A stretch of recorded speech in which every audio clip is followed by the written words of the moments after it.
خوشبختی دیگران چیز از خوشبختی تو کم نمیکنه. ثروت دیگران چیز از رزق تو کم نمیکنه. صحتمندی دیگران چیز از سلامتی تو کم نمیکنه. پس مهربان و سخی باش. هر آنچه که از خداوند تمنا میکنی برای دیگران نیز آرزو بکن.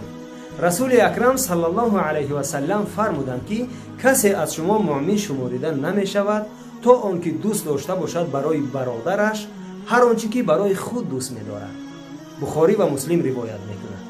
از خداوند می‌خواهم که آینده اتان پر از خبرهای خوش و روزهایتان همان روزی شود که چی طوری که شما می‌خواهید.